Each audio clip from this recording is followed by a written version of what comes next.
So hello guys and welcome back to my YouTube channel. कैसे हैं आप सब लोग? आई होप आप सब लोग भी अच्छे होंगे और जो आपने एग्ज़ाम दिए हैं आपके नर्सिंग के एम्स का या फिर अगर आपके स्टेट लेवल के, वो भी आपके अच्छे रहे होंगे।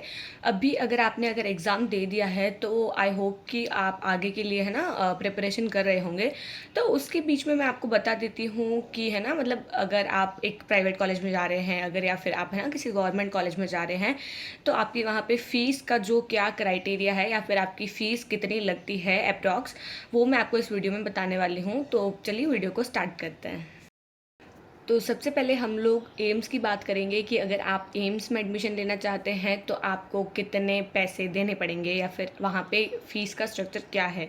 तो अगर हम लोग एम्स की बात करते हैं ना, तो वहाँ पे एंटायर 4 साल की जो फ़ीस है ना, वो 5,000 के अंदर ही है। मतलब इससे ज़्यादा नहीं है। इसके अंदर मैं आपको पर्टिकुलर रेंज नहीं बता सकती हूँ, पर ऐसा मान सकते हैं आप लोग कि वहाँ की जो फ़ीस है वो 5,000 के अंदर ही है।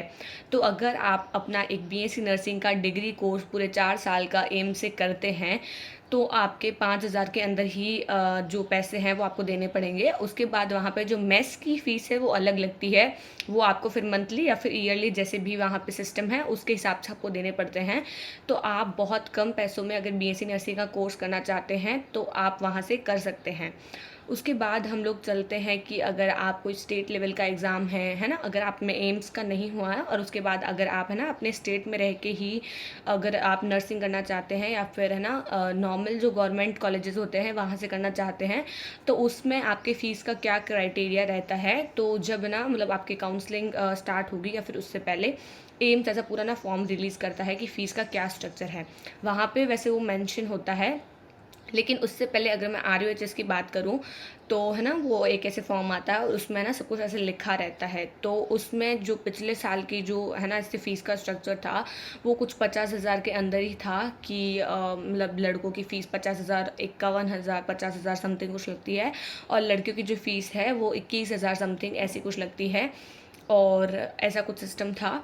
तो वहाँ पे जब भी वो फॉर्म रिलीज़ होता है तो आप वहाँ पे देख सकते हैं, वहाँ पे फ़ीस ही इतनी लगती है, मतलब 50,000 के अंदर अंदर लगती है। और अगर आप फिर अपने ना घर से दूर हैं तो फिर आपके वो रहने का और हॉस्टल का और वो सब ऐड ऑन करके आप लोग देख सकते हैं कि आपका फ़ीस का क्राइटेरिया क्या बन रहा है।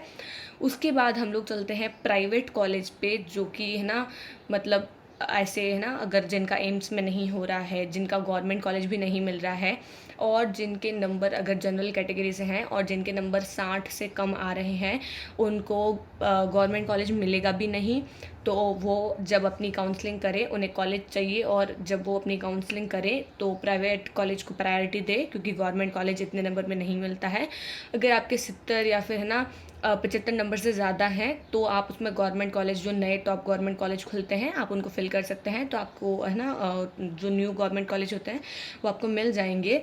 तो प्राइवेट कॉलेज की अगर हम बात करें तो वहाँ पे आरयूएचएस के जो फॉर्म रिलीज़ हुए थे पिछले साल, उसके हिसाब से 95 के जो है वो आपकी फ़ीस रहती है, एक पूरे साल की 2 सेमेस्टर की। ठीक है, 2 सेमेस्टर ख़त्म होने के बाद वापस वही सीन स्टार्ट हो जाता है, वापस 95 आपकी फ़ीस लगती है। उसके बाद अगर जो भी है ना ऐसे किसी किसी कॉलेज में कौशल मनी जैसे कुछ करके, या फिर अगर वो ड्रेसेस वगैरह देते हैं, तो उसके हिसाब से एक्स्ट्रा पैसे ऐड ऑन होते हैं और उसके हिसाब का आपको पे करना पड़ता है। तो मैं तीनों कॉलेज का अगर सम बता दूं, तो अगर आप एम्स से बीएससी नर्सिंग करते हैं तो आपका एंटायर 4 साल का सिर्फ 5,000 रुपये या फिर उसके अंदर ही आपके पैसे लगेंगे। वहाँ पे मेस की फ़ीस जो है वो अलग है। उसके बाद अगर मैं ना स्टेट में, जैसे कि राजस्थान की मैं अगर बात करूँ, और राजस्थान में आप है ना गवर्नमेंट कॉलेज से कर रहे हैं, तो वहाँ पे आपके 50,000 या फिर उसके अंदर जो है वो पैसे लगते हैं फ़ीस के। और उसके बाद जैसे आप हॉस्टल वगैरह में रहते हैं तो उसका आपका ऐड ऑन होता है। उसके बाद मैं सिर्फ अगर प्राइवेट कॉलेज की बात करूं, जहाँ पे आपको सिर्फ फ़ीस पे करनी है सिर्फ कॉलेज को, तो वो वहाँ पे 95 के था पिछले साल का। इस साल का अभी तक मैंने नहीं देखा है, तो पिछले साल का था 95 के। और उसके बाद जो भी आपका कॉलेज है ना जो पैसे है ना कुछ कुछ होते हैं, जैसे कि ड्रेसेस वगैरह है, बुक्स वगैरह है, जैसे वो दे रहे हैं आपको, उसके हिसाब से लेते हैं, तो वो आपको वो वहाँ पे ऐड ऑन है। तो ये था इन तीनों का फ़ीस का स्ट्रक्चर। इसके हिसाब से आप लोग देख सकते हैं आपको जैसे काउंसलिंग करनी है, कैसे करनी है, गवर्नमेंट कॉलेज कहाँ रखने हैं वो सब, उसके हिसाब से आपको कॉलेज मिल जाएंगे और उसके बाद आप लोग देख सकते हैं।